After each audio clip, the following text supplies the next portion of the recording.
ব্যাঙ্গালোরে কতদিন আছেন? বিগত আমি ব্যাঙ্গালোরে আছি মোটামুটি ধরেন 15 থেকে 20 বছর হয়ে গেল। 15 থেকে 20 বছর। এই 15 থেকে 20 বছরে এই বাঙালি বিদ্বেষী আপনি কখনো শুনেছেন, কখনো মুখোমুখি হয়েছে? না, কখনোই শুনিনি।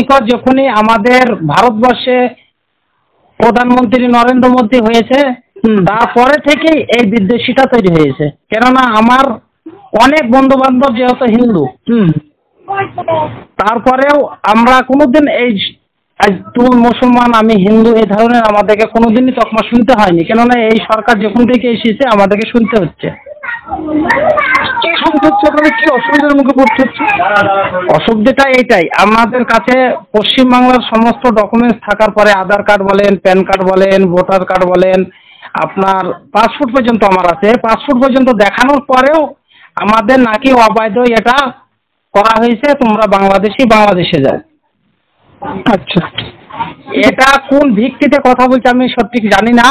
তারপরে আমি একটু কথা বলি, আমাদের পশ্চিমবাংলার একটা মুখ্যমন্ত্রী আছে, উনিকে আমাদের তরফ থেকে পর্যায়ের তরফ থেকে আমার মানে যতটা মানে আমি একজন পর্যায় শ্রমিকের হিসাবে বলছি, যেহেতু আমাদের প্রতিটা পর্যায় শ্রমিককে পশ্চিমবাংলার প্রমাণপত্র দিতে হবে।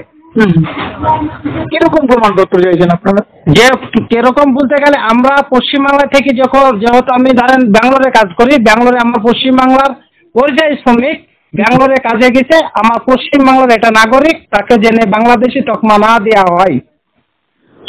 না, মুখ্যমন্ত্রী বলছেন যে এটা বিজেপি শাসিত রাজ্যেই শুধুমাত্র হচ্ছে, এবং বিজেপি শাসিত যেমন বিজেপি শাসিত রাজ্যে তো 100-র মধ্যে 100% হচ্ছে। এটা কর্ণাটকে যেহেতু কংগ্রেস গভর্নমেন্টের পরেও আমাদের যে এখানটায় বিজেপির মানে সাথে কংগ্রেসের কিছুটা মানে বিজেপির সাথে কংগ্রেস উঠে পাচ্ছে না, যেহেতু এখানটায় কর্পোরেশন ভোট করানো হয়নি। এই কর্পোরেশন ভোট না করার পরে কর্পোরেশন থেকে আমাদের পর্যায়ে শ্রমিকের উপরে চাপ। এখন আমাদের মুর্শিদাবাদ থেকে আপনার এলাকায় কতজন লোক কাজ করতে যান? মুর্শিদাবাদ থেকে আমি এটা 2018 সালে একবার সার্ভে করেছিলাম পুরা মুর্শিদাবাদ নদিয়াতে, তাতে আমরা মোটামুটি পেয়েছিলাম 17 লক্ষর উপরে মুর্শিদাবাদ নদিয়া পর্যায় শ্রমিক ব্যাঙ্গালোরে খালি কাজ করে। আর তাহলে সেই সংখ্যাটা এই 2025-এ প্রায় 7 বছর পরে অনেকটাই বেড়েছে। অনেকটা মানে প্রচুর হারে, কেননা শিল্প নেই, কারখানা নেই, ন্যায্য মূল্য ফসলের দাম নেই, তাই জন্য তো পশ্চিমবাংলা ছেড়ে আসছি। কর্ণাটক, রাজস্থান, বিহার, ঝাড়খণ্ড, উত্তরপ্রদেশ, আপনার দিল্লি, নানান বিভিন্ন রাজ্য কাজ করছে পর্যায় শ্রমিকরা। এটা তো কোনো সন্দেহ নেই। আপনারা কি চাইছেন এখন? আমরা একটা জিনিসের আমাদের দাবি, পশ্চিমবাংলা সরকারকে ইমিডিয়েটলি যে সরকার আমাদেরকে পশ্চিমবাংলার নাগরিক হিসাবে আমাদেরকে যেভাবে পশ্চিমবাংলার সরকার, সেদিন দেখলাম যে পশ্চিমবাংলা সরকার রাস্তায় নেমে একজন পর্যায় শ্রমিকদের উপরে যে এইভাবে হচ্ছিল, সেটা না করি পশ্চিমবাংলার সরকার যে এলাকায় আমাদেরকে পর্যায় শ্রমিককে যারা হেনস্থ করছে সেই রাজ্যের মুখ্যমন্ত্রীকে চিঠি দিই অবিলম্বে সেইখানকার পর্যায় শ্রমিকদেরকে তাদেরকে উদ্ধার করতে হবে। কিন্তু পাশাপাশি এটাও তো ঠিক, আপনি যখন জেলা ছাড়ছেন তখন কি আপনি আপনার স্থানীয় প্রশাসনকে জানিয়ে যাচ্ছেন যে আমি এই কাজের জন্য এখানে যাচ্ছি? অর্থাৎ আপনার রেকর্ডটা তো থাকছে না। না, রেকর্ড থাকছে না, কিন্তু এটা করতে হবে সরকারকে, এটা করতে হবে। আমাদের দাবি, পর্যায় শ্রমিকের দাবি এটা করতে হবে। প্রতিটা ওয়ার্ড ভিত্তিক পঞ্চায়েত থেকে শুরু করতে হবে। আমার ওয়ার্ড থেকে কতজন পর্যায় শ্রমিক বাইরে গেলে এটা সরকারকে ডাটা দিতে হবে। রাজ্য সরকারের নিজের উচিত একটা মন্ত্রণালয় খোলা পরিযায়ী শ্রমিকদের জন্য, কারণ আমরা কেউ জানি না যে পশ্চিমবঙ্গের কত পরিযায়ী শ্রমিক বাইরে বসবাস করে। এক, পশ্চিমবঙ্গের কত মানুষ আরব দুনিয়ায় বসবাস করে, সেখানে কাজ করতে চলে যায়, সেখানে তার ঠকবাজের পাল্লায় পড়ে, সেখানে তাদের সাজা হয়, মৃত্যু হয়, সে ডেড বডি আনার লোক খুঁজে পাওয়া যায় না। জানেন, আরব দুনিয়া যারা মারা যায় তাদের ডেড বডি আনার জন্য সরকার কিছু ব্যবস্থা করে না, তাদের পরিবারের পাশে দাঁড়ায় না। সেখানে তারা কাজের জন্য ঠকবাজদের পাল্লায় পড়ে কখনো বিপদ হয়।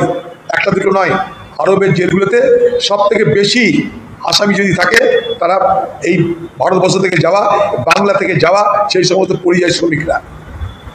তাদের জন্য কখনো মাথা ব্যথা করেছেন? আপনি কোভিডের সময় বলেছিলেন 53 লক্ষ পরিযায়ী শ্রমিক, কোথায় গেল সে 53 লক্ষ পরিযায়ী শ্রমিক? ভারতবর্ষে কত পরিযায়ী শ্রমিক বাংলা থেকে গেছে, আপনার কাছে তথ্য নেই, কারণ আপনি সকলের ডাটা মেনটেন করেন, পরিযায়ী শ্রমিকদের ডাটা মেনটেন করেন না। তারা এলে প্রতিশ্রুতির ডাটা ধরাবেন আপনি, এই করবো তাই করবো এই করবো, প্রতিশ্রুতির ডাটা ধরিয়ে তাদের জন্য আসল ডাটা রাখা উচিত, সেখান থেকে নিজেকে মুক্ত করেন। আর ভোটের বাজারে খুব নাটক করে ভরতবাজি করে একটা মিছিল করলেন, হয়ে গেল।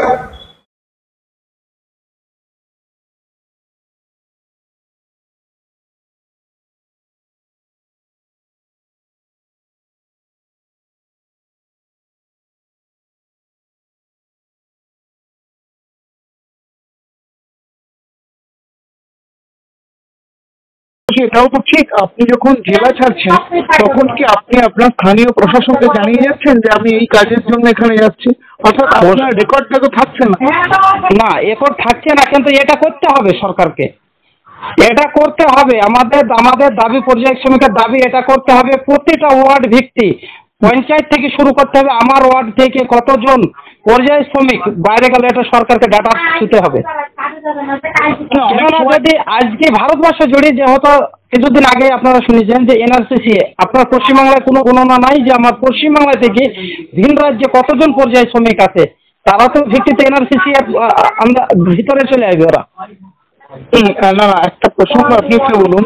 ধরুন অনেকেই বলতে চায় যে এটা তো খুব স্বাভাবিক হয় যে পরিযায়ী শ্রমিক মানে সরকারের একটা লজ্জার একটা ব্যাপার থাকে যে নিজের রাজ্যে কাজ দিতে পারছে না, তাই ভিন রাজ্যে চলে যাচ্ছে।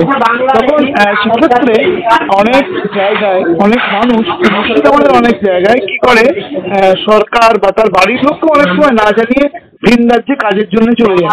যখন কোনো অ্যাক্সিডেন্ট হয় বা যখন রোজগার করে, দুটোর ক্ষেত্রে ফিরে আসার পরে জানা যায় যে হ্যাঁ ও পরিযায়ী শ্রমিক হিসেবে গিয়েছিল। এই যে মানে অভ্যাস, এই অভ্যাসটাও তো বদল হওয়া দরকার।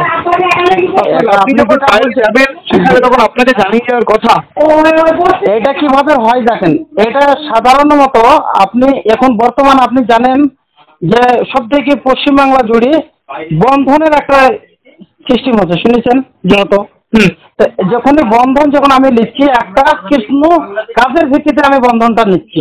যেহেতু একটা ফসল আমরা চাষ করছি, সেই চাষের দাম না পাওয়াতে বাড়ির লোককেও না জানি কি করছে, উনি বিদেশে পাড়ি দিচ্ছে। তারপরে এই দুর্ঘটনা হওয়ার পরেই আপনার এই জিনিসটা হচ্ছে। এই জিনিসটা যখনই আমরা ভাবতাম যদি দামটা পাইতাম, নিশ্চয়ই আমরা এইভাবে আসতাম না। আচ্ছা, তাহলে আপনি হচ্ছে ফসলের দামও লোকালে এলাকায় পাচ্ছেন না, তখন আপনাদের মাধ্যমে সেই লোন মেটাতে যেতে হচ্ছে, তাই তো? রাইট, এটাই হচ্ছে বাস্তব। কেননা আমি আমার নিজের একটা ব্যক্তিগত হিসাবে বলছিলাম, আমি একটা বন্ধন নিয়েছিলাম। বন্ধন নেওয়ার পরে যখন আমি অনেকটাই ফেসে যাই, তখন এই যে আমি ফসল করেছিলাম পেঁয়াজের চাষ একটা, সেই টাইমে পেঁয়াজের দাম ছিল মোটামুটি আপনার 3 টাকা থেকে 4 টাকা